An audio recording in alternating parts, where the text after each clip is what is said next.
The moment I realized my marriage was dying didn't come with shouting or smashed plates or some dramatic confession, the way movies like to show it.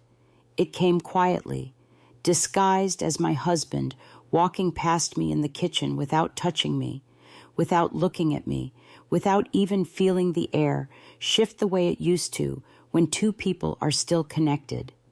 It was a normal Tuesday morning, early sunlight hitting the granite countertops, coffee brewing, the dog sniffing around for crumbs, and yet something inside me twisted so sharply that I gripped the counter to steady myself. It was the kind of instinct women talk about but rarely get credit for, an instinct older than logic, louder than excuses. Something was wrong, something deep, something that smelled like betrayal long before I could name it. If you've ever been cheated on, you know the feeling. It doesn't enter like a loud alarm.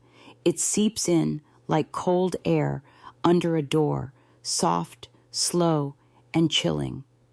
I didn't have proof then, not yet, but I had the silence.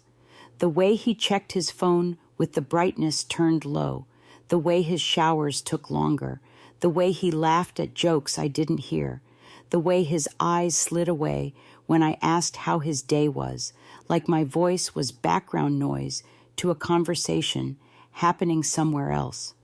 Before I unravel my story, let me say this clearly. If you love detailed, emotional revenge stories, stories that make you angry, anxious, and deeply satisfied when justice hits, go ahead and subscribe to Revenge Castle. I promise you, the revenge I delivered wasn't just satisfying, it was surgical. And it all started long before I was ready to admit the truth to myself. My name isn't important. What matters is that I married a man I thought I knew. His name was Derek. He worked in logistics, tall, charming, in that effortless American boy way, the type of man who could start a conversation with anyone in line at Costco. We met the textbook suburban way, through friends at a 4th of July cookout, fireworks blooming overhead while everyone sat in lawn chairs, drinking cheap beer and making small talk about summer heat and rising rent. Our connection was instant, too instant, the kind that feels like fate until you realize fate doesn't always have your best interest in mind. We dated for 2 years before getting married. A small ceremony, backyard lights strung up between maple trees, mason jars on the tables, because Pinterest trends were practically mandatory back then. My younger sister, Kelsey, was my maid of honor, and her best friend, Olivia, was right by her side. I'd known Olivia for years.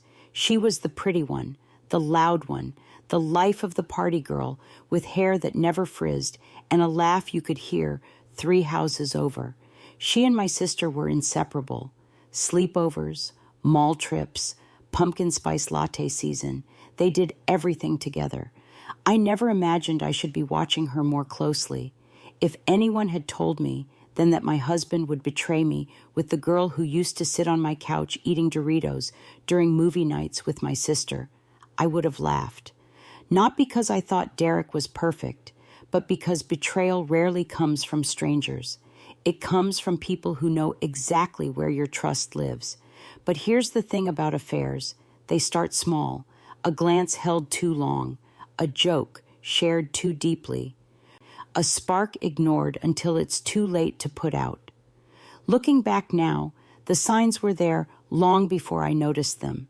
The way Derek lit up when Olivia came over for game nights, the inside jokes they developed during family barbecues, the moment their hugs changed, not longer, not tighter, just aware. Details you only see once the truth has already slapped you. The first real blow came last Thanksgiving. My sister brought Olivia, as usual. She breezed in with her perfect curls and her oversized scarf and that air of someone who wants to be noticed without ever looking like she's trying. I was in the kitchen, basting a turkey, listening to Derek and Olivia laugh in the living room about some TikTok trend. Kelsey was helping me with mashed potatoes, and she nudged me with her elbow, whispering about how Olivia had broken up with her boyfriend again and was in her dramatic era. I rolled my eyes, smiling, trying to ignore how uncomfortable it made me that Derek was laughing so hard at her jokes. After dinner, while everyone else was watching football, I went upstairs to grab blankets. That's when I saw it, the small silver bracelet on my bedroom floor, right beside the nightstand. A delicate chain with a tiny rose charm.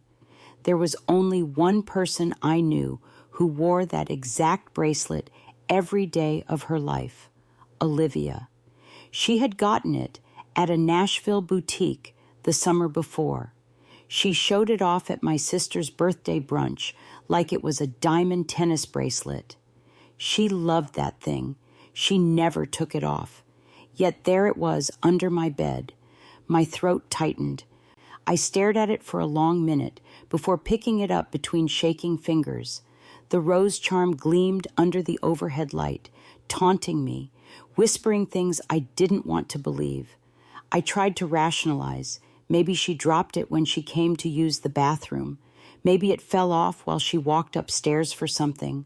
Maybe she'd gone into the wrong room. My mind spun excuse after excuse, each one weaker than the last. But deep down, something inside me whispered, "They've already crossed a line." I pocketed the bracelet. I didn't say anything. I didn't storm downstairs or throw accusations. I simply kept it, because if years of reading human behavior have taught me anything, it's that cheaters always reveal themselves when you stay quiet. Silence is unsettling to people who thrive on secrecy. The holidays came and went. Derek got more distant. Olivia got bolder. She came over more often with flimsy excuses, dropping off cookies, checking on my sister's packages, bringing board games she insisted we all try. Derek never pushed back. He encouraged it. He laughed with her. He let her stay too long.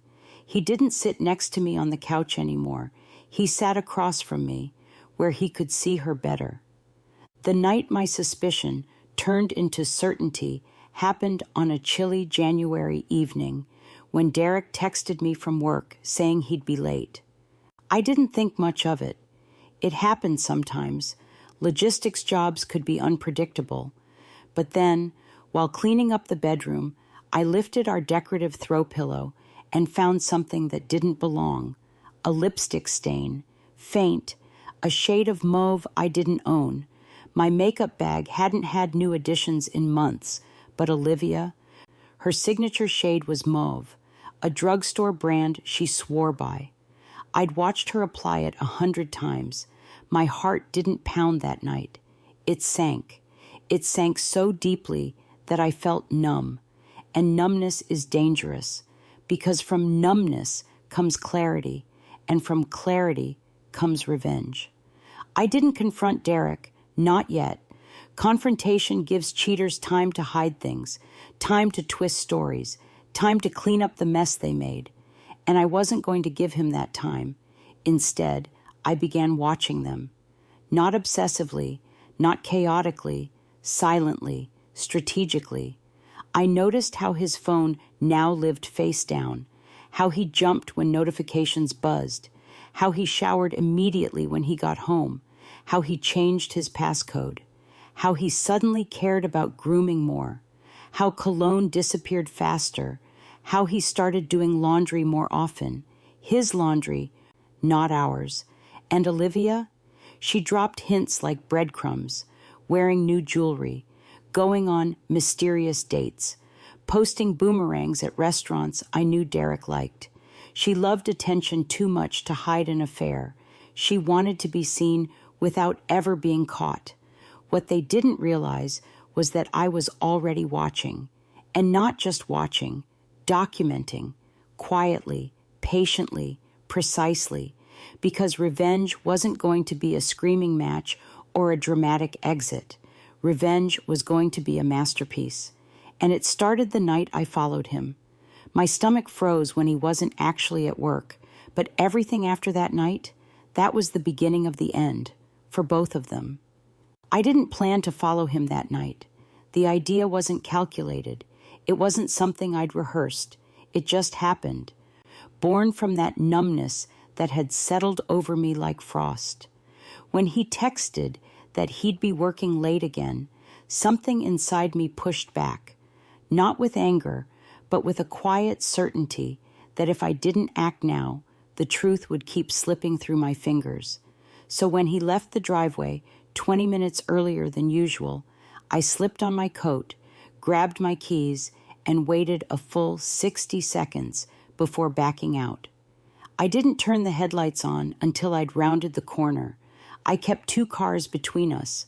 I felt like someone else entirely, someone watching her own life from the outside.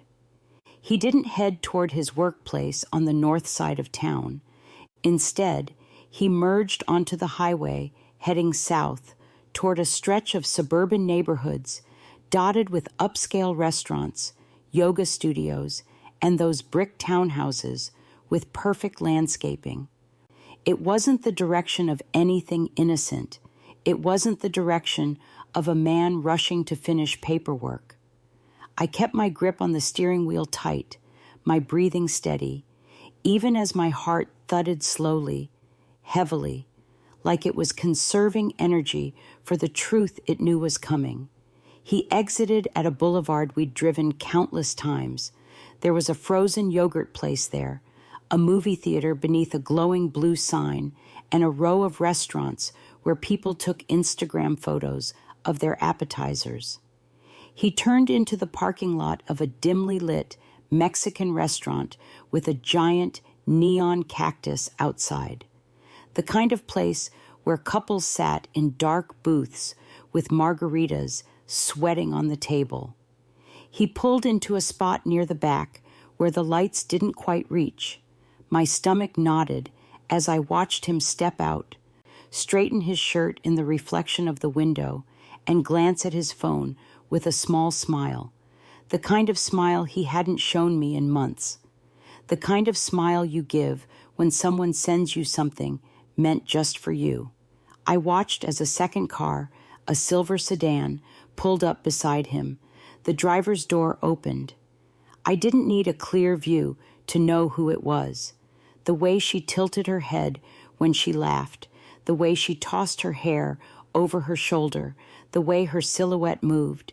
It was Olivia, my sister's best friend, the girl who grew up in my parents' kitchen, eating bowls of cereal at midnight, the girl who used to borrow my sweaters without asking, the girl who hugged me at my own wedding and told me I had won the jackpot.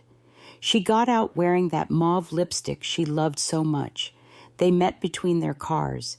He lifted her chin. She leaned into him, their bodies fit together with an ease that comes from practice. They kissed like people who had been waiting all day to touch each other. It wasn't a first-time kiss. It wasn't hesitant. It wasn't guilty. It was familiar, deep, hungry. I didn't cry. I didn't gasp. I didn't shake. I froze, completely, utterly froze. It wasn't shock. It was clarity. Because in that moment, watching my husband kiss another woman in a dark parking lot, I realized something important. I deserved to know the truth, and they deserved the consequences. Not through screaming, not through tears, not through throwing clothes onto the lawn or begging for explanations, but through something far more powerful, strategic silence. If betrayal is an art, then revenge is architecture. It needs structure, planning, patience. You can't collapse a building without understanding how it was built. So I sat there for 10 minutes, memorizing everything.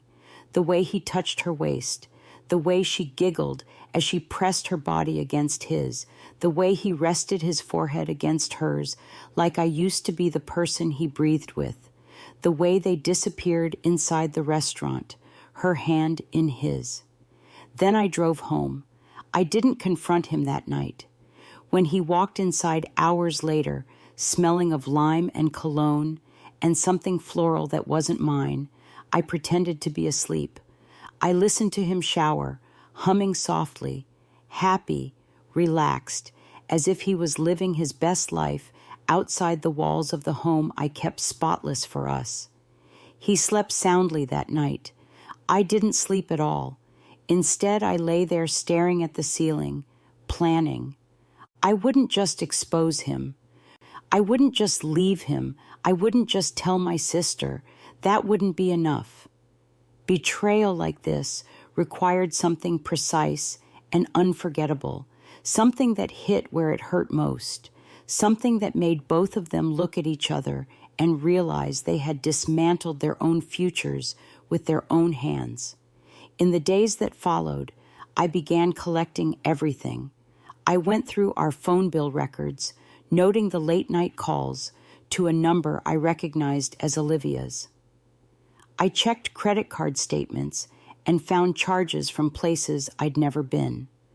Bars, restaurants, a hotel 30 minutes away. I found a second Instagram account Derek had created, a private one full of aesthetic photos of food and sunsets, photos I never knew he took, each one liked by a single person, Olivia. I took screenshots of everything. I organized them into folders. I labeled dates and locations. I compiled a timeline, not because I wanted to present it to him, but because if you want revenge to be devastating, you need to be undeniable. You need to be the truth they can't talk their way out of. Meanwhile, Derek began acting like the perfect husband. A sudden, bizarre improvement. He brought home flowers for no reason.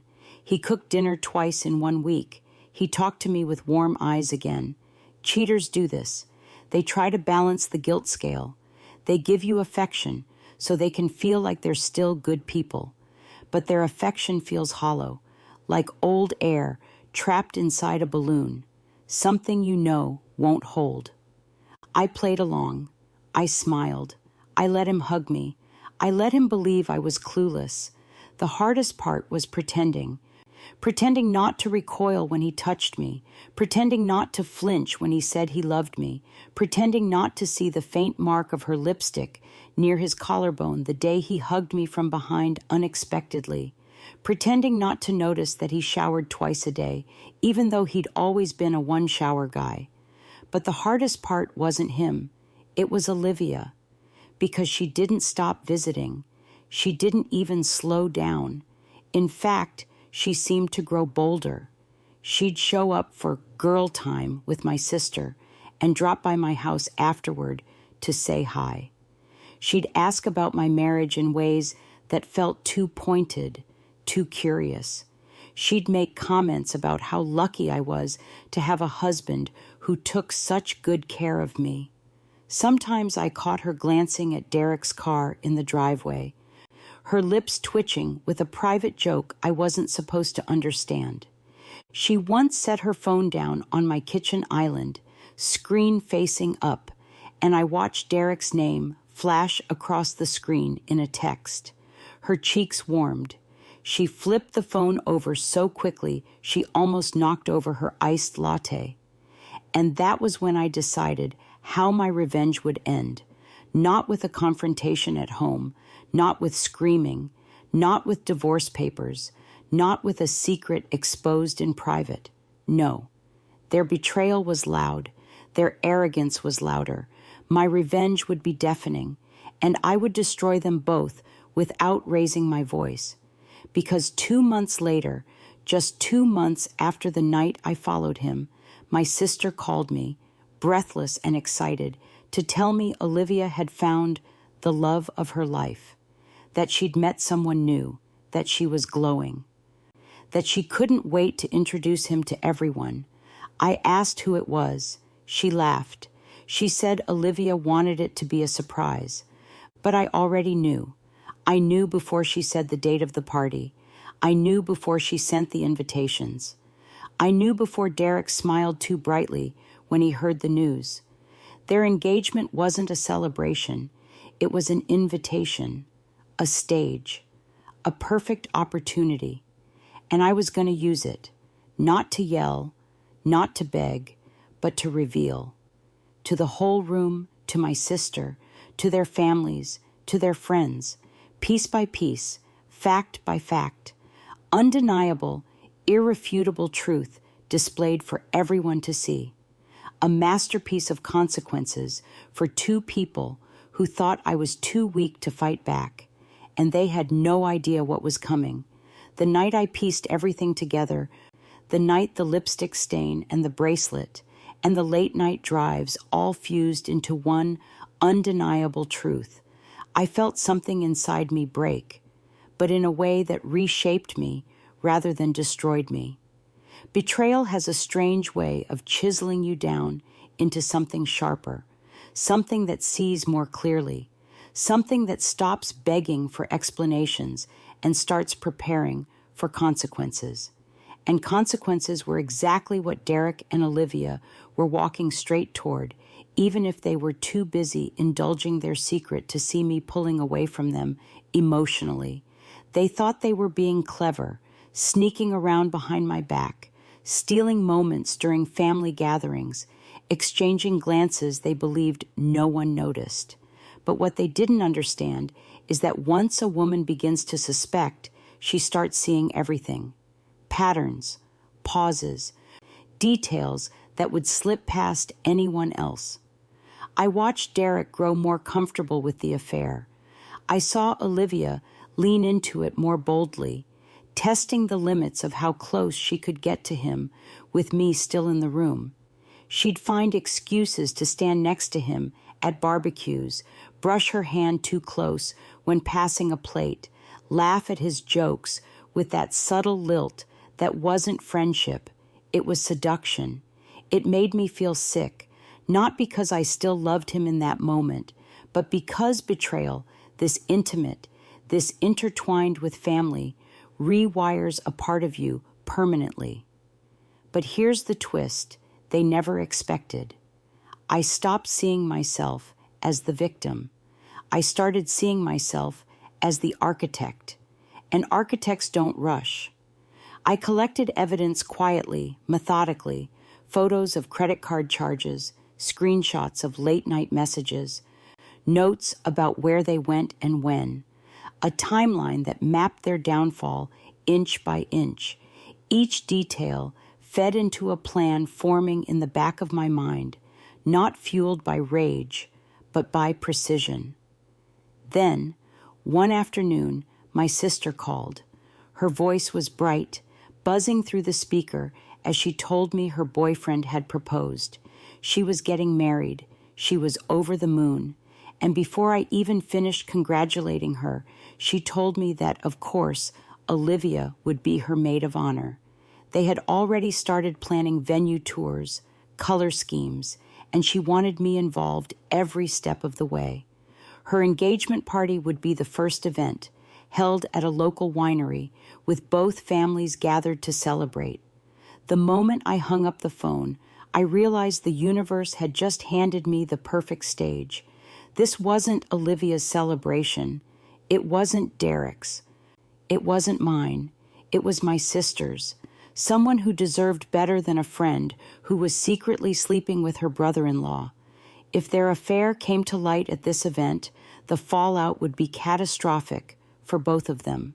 For Olivia, her reputation among family, friends, and bridesmaids would vanish in an instant. She wouldn't just lose her place as maid of honor. She'd lose her place in my sister's life. Her good girl mask would shatter into pieces she'd never be able to gather again. For Derek, he'd be exposed in front of my entire family, in front of my sister's new in-laws, in front of people who once respected him. He'd lose the support system he counted on. He'd lose me without negotiation. He'd lose the right to rewrite the story later. But most importantly, I wouldn't waste my breath. I wouldn't scream. I wouldn't cry. I wouldn't argue. I would let the truth speak for me. Because the thing about cheaters is this: they believe they are the smartest people in the room. They think they are invisible. They think no one notices. They think they'll never get caught because they are so good at manipulation and timing and excuses. But I had something they didn't. Time. Time to observe. Time to plan. Time to prepare for the moment that would strip them of everything they had built in secret. In the weeks leading up to the engagement party, I acted normally, sickeningly normal. I cooked dinner.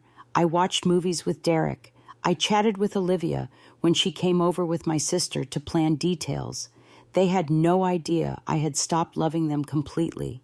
They didn't see the steel in my silence. They mistook my calm for ignorance. That's the thing about people who cheat. They never consider the possibility that you're pretending. Meanwhile, I built the perfect evidence reel. Not screenshots, not text threads, not receipts. A video. A short, undeniable, irrefutable, time-stamped compilation of images, receipts, phone logs, and one piece of footage they'd never be able to explain away. Because I had gone back to that Mexican restaurant, and I had gotten the security camera footage. All I had to do was ask for it, kindly, with the right phrasing, and offer to compensate for the time it took them to download it. Small businesses in suburban areas rarely question a polite woman with a trembling voice asking for help. They assume it's domestic abuse or a family emergency, and they usually don't ask further questions. When the owner handed me the USB drive, I thanked him with a softness I didn't truly feel. Because inside that tiny piece of plastic was the moment Derek and Olivia kissed outside the restaurant.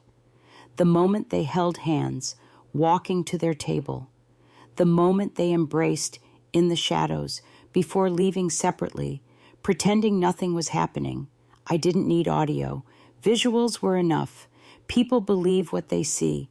I edited the proof together carefully on my laptop late at night while Derek slept downstairs watching ESPN reruns, his mind at peace because he believed he had fooled me completely.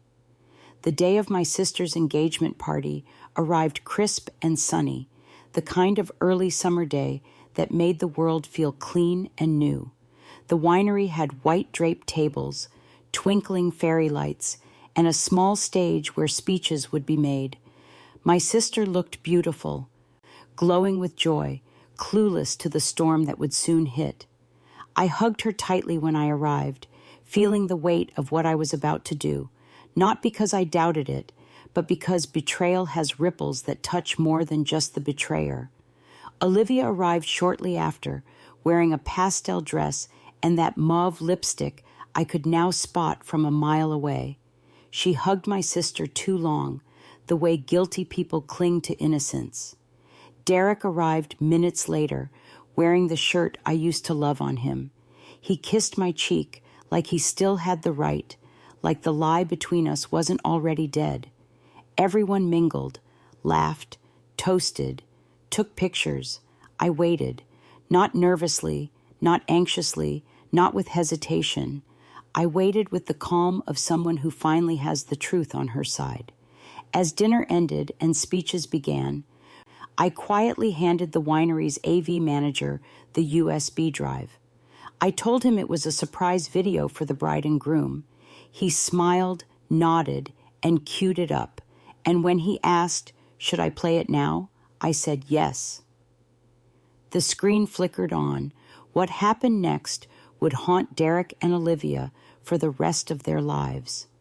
When the screen lit up, I felt the air in the room shift so sharply it was almost physical, as if every conversation were sucked out of the space at once. People turned automatically, expecting a sentimental slideshow of my sister and her fiancé. They leaned in, smiling, wine glasses halfway to their lips, waiting for cute baby photos or a sweet montage of their relationship. For a split second, even I felt the weight of anticipation settle on my shoulders, the calm before the collapse. The first image appeared, the timestamp of the restaurant camera footage, the parking lot, two familiar silhouettes stepping out of their cars. I watched confusion spread across faces, brows furrowed, heads tilted. It took only seconds for recognition to strike, because betrayal hits fast when it's presented in daylight. Someone in the back gasped. Another covered her mouth. I saw my sister's expression twist, her smile fading inch by inch into something bewildered and then horrified. Then the footage played. There they were, Derek and Olivia, meeting in the shadows, touching each other with a familiarity that didn't belong between a married man and his sister-in-law's best friend. The angle was grainy, the lighting dim, but not enough to hide the truth. Derek lifting her chin, Olivia leaning into him, their kiss, drawn out and slow, broadcast on a 6-foot screen in front of 50 people who had trusted them. The room didn't explode immediately. It cracked. A low rising murmur passed through the crowd, a sound that felt like the earth shifting under my feet. People exchanged looks, disbelief written across their faces. My sister grabbed the edge of a table, her face draining of color as she realized what she was seeing. Her fiancé put an arm around her instinctively, eyes locked on the screen with a coldness I had never seen in him. Olivia stumbled back as if struck, shaking her head, her face turning red, then white, then red again. Her breath hitched audibly. She whispered something that didn't matter because the evidence was already speaking louder than she ever could. Derek stood frozen, his body rigid, eyes wide like a man watching his own life burn down in front of him. He wasn't angry. He wasn't defensive. He was terrified because he knew, finally knew, that there was no way to explain what everyone had just witnessed. And then came the second half of the video, the part that ended their ability to deny anything. Screenshots of messages, side-by-side timestamps, credit card charges from romantic restaurants and hotel bookings, photos of their cars parked next to each other at midnight. A picture of the bracelet under my bed, placed beside a screenshot of Olivia wearing it on Instagram the day before.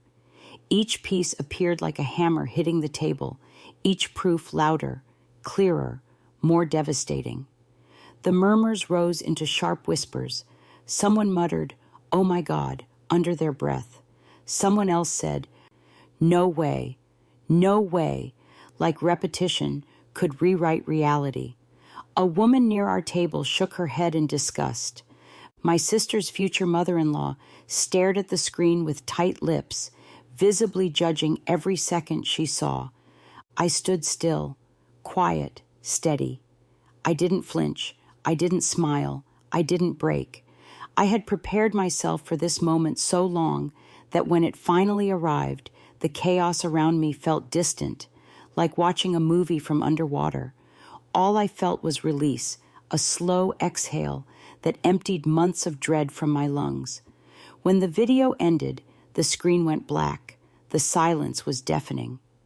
My sister turned to me with trembling eyes, not blaming me, not questioning me, but looking for something to hold on to in a room where her closest friend had just betrayed her trust in a way she could never have predicted. I reached for her hand, squeezing lightly, grounding her even as my own world shifted beneath me. Olivia broke first. She rushed forward, shaking her head wildly, trying to speak, mouthing denials that dissolved into nothing. Her voice cracked as she tried to form excuses, explanations, apologies, but the noise of her desperation only made the room colder. Her facade, the one she had built for years, the fun friend, the supportive bridesmaid, the girl everyone trusted, crumbled in real time. No one moved toward her. No one comforted her. Even my sister, who once would have defended her blindly, stepped away. Derek tried to speak next, but his voice came out hollow, weak, trapped between humiliation and guilt.